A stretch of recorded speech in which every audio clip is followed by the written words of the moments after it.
ለራሴ ጎበዝ። ከዚህ በኋላ ለወንድሜ ነው የሚል ሰው አናስገባም።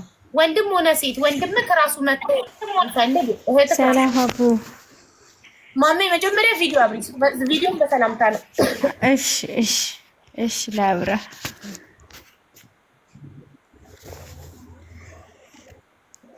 ወጣሁ። እንዴት ደህና ነኝ። እንዴት ናችሁ አቡ? አለን። የዘካሪያስን መስፈርት ታሟያለሽ? አዎ ሞላሉ። በጣም ቆንጆ ነሽ፣ እድለኛ ነው። እሺ እምነትሽ ኦርቶዶክስ ነው? አዎ ኦርቶዶክስ ነኝ። እሺ እድሜሽ ከ25 እስከ 32 ነሽ? እድሜ 22 ነኝ። ዋው ጭራሽ ከመስፈርቱ በላይ ነሽ አንቺማ። እሺ ፀይም ወይስ ቀይ? ምንድን ነው የምትባለው? ቀይ ናት። ቀይ ነሽ አንቺ። እሺ ቁመትሽ ከሜትር ከ55 እስከ ሜትር ከ65 ነው? 65 አይደርስም። ኦኬ እኮ ከሜትር ከ55 እስከ ሜትር ከ65። ኦኬ ስራ አለሽ?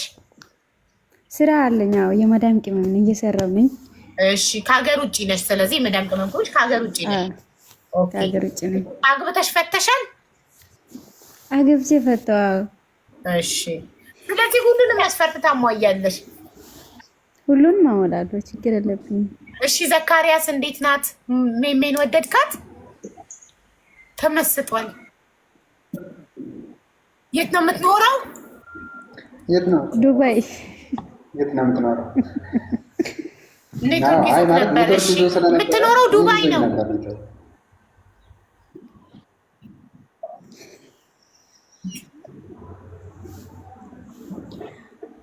ቴምፖራሪ ሬዚደንስ ነው። ቴምፖራሪ ዜግነት አለሽ? የዱባይ ዜግነት ነሽ? ቴምፖራሪ ሬዚደንስ ኢትዮጵያዊ ነኝ። ፕሬዝዳንት ናት። ኢትዮጵያዊ ነኝ።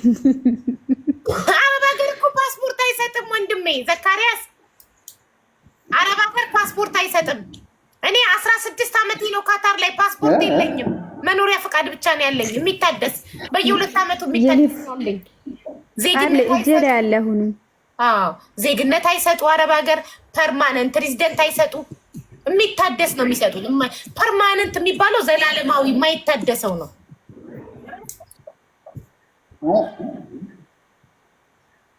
አይ ማለት የፈለኩት ምን እንደሆነ ታውቂያለሽ? ማለት ዝም ብለው ለስራ ብቻ ሄደው ተመልሰው ኢትዮጵያ ላይ መኖር የሚፈልጉ። ኦኬ እሺ ሜሜ አንቺ ከዱባይ ኮንትራክሽን ስጨርሽ የመመለስ ሀሳብ አለሽ ወደ ኢትዮጵያ? አንደኛው አዎ አላት ሀሳቡ የመምጣት ኢትዮጵያ። እሱ አይፈልግም ወደ ኢትዮጵያ መመለስ። የማትፈልግ ወደ ኢትዮጵያ ዞራ ማታይ ነው የሚፈልገው። ያንን እሱ እንደፈለገ ይሆናል፣ ችግር የለብኝም። እሱ አንተ እንደፈለክ እናረጋለን፣ ችግር የለውም ማለት ወደ ከኢትዮጵያ ውጭ እንድንኖርም ከፈለክ ችግር የለውም፣ አንተ እንዳልከው እናረጋለን። አዎ እሱ የኢትዮጵያ ኑሮ መሮታል። ከኢትዮጵያ ውጭ ወጥቶ ነው መኖር የሚፈልገው እና ዱባይ ታመጣለሽ። ቆይ ዱባይ እንድታመጣ ፈልገክ ነው ዘካሪያስ?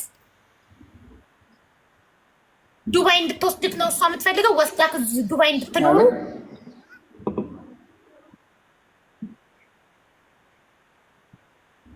ቢያንስ የተወሰነ ሰርቼ መመለስበት ሁኔታዎች ከተስተካከሉም ያን ያህል ችግር የለውም። ግን ዝም ብሎ ኖርማሊ ለሎጂኩ ብቻ እንደዚህ ይሆናል ወይም አለ እኮ ዱባይ ሂዳ አንተ ዱባይ ና እና አብራችሁ ትኖራላችሁ እናንተ ከተስማማችሁ።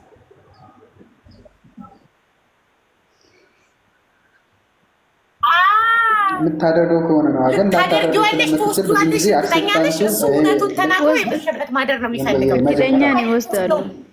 እርግጠኛ ነኝ እወስድሃለሁ እያለችክ ነው ዘካሪያስ። ያው እርግጠኛ ነኝ እወስደዋለሁ እያለች ኖርማሊ እንዴ በ7000 ሰው ፊት እንደዚህ ቃል ገብታማ እኛም ዝም አንላትም። ትወስድሃለች፣ ቃል ገባች። ቆይ ግን ወስዳክ ማለት ነው ወስዳክ አንተ ሌላ ብታይባትስ? አንተ ዱባይ ከወሰደችክ በኋላ አንተ ወደ ሌላ ሴት ብትሄድባትስ? ዋና አውጥታ አምጥታክ ዱባይ ብዙ ሴቶች እንደዛ ሆነዋል።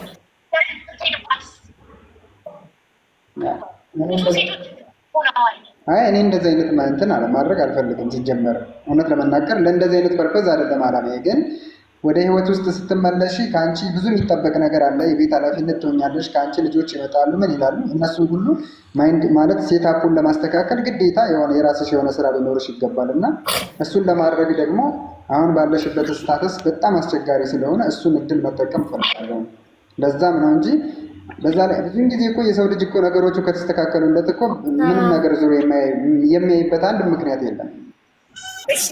ስለዚህ ያው አንቺ እንደሆንሽው ነው የሰው ልጅ ሊሆን ይችላል። እንደሰጠሽው ነው ሊሰጥሽም ሊቀበልሽ። ኮመንታተሮች ይቅርባት፣ ዱባይ ካመጣችሁ በኋላ ቢሸመጥጣትስ ሀቢባ አታሳዝንሽም ወይ እያሉኝ ነው። እኔ አይዶን ነው እሱን እኮ ስለተናገርሽ ብቻ አይደለም ወይም ስለተናገርኩ ብቻ አይደለም ልታደርጊ የምትችይው። ምክንያቱም አንቺ የምትኖሪው ህይወትሽን ነው እንጂ ይሄ እንዳልኩሽ እኮ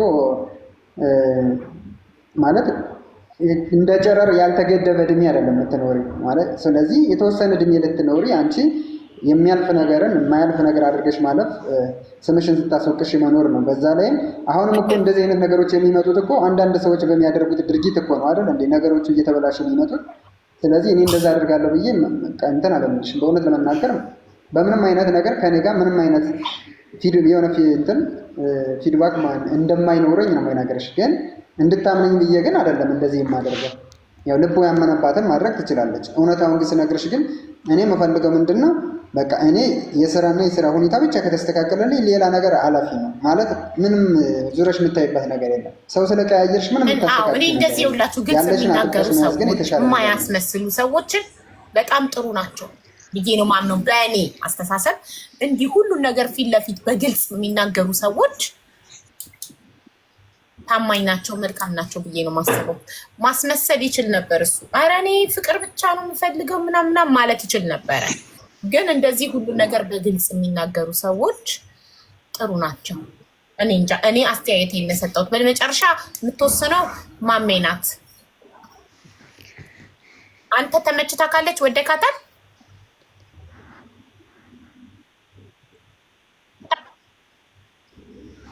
እኔ እንኳን ችግር የለብኝም። ግን እንዳልኩሽ ግን እንትኖቹ ግን ያው ይሄ ምንድነው የሚባሉት ያስቀመጥሻቸው ጎሎቹ ወይም ደግሞ የራስሽ ይሄ እንደዚህ ክራይቴሪያዎቹ ግን እነሱ ግን ማተር ያለው ለምሳሌ አልገባኝም። ለምሳሌ ማለት የፈለኩት ምንድን ታውቂያለሽ? የምፈልገው እኔ ከኢትዮጵያ ውጭ የሚኖር ሰው ነው እና እሷን የምትመለስ ከሆነ መስፈርት ግን አሟልታለች። ከኢትዮጵያ ውጭ ነው የምትኖረው። አንተ ወደሃታል ወይ? እንደዚህ ስታያት ቀልብ ካርፎባታል ወይ ነው ጥያቄው፣ የኔ ጥያቄ። እሱ ችግር የለም። ለምን ችግር አርፎባታል ወይም አላረፈባትም መሆን አይችልም? መልስ ችግር የለም እኮ መልስ አይሆንም። ችግር የለም ማለት ያኔ አንድ ነገር ተወደድኩ ይወደድኩ እንዳልኩሽ ግን ይሄን መመቸት አለመመቸት ግን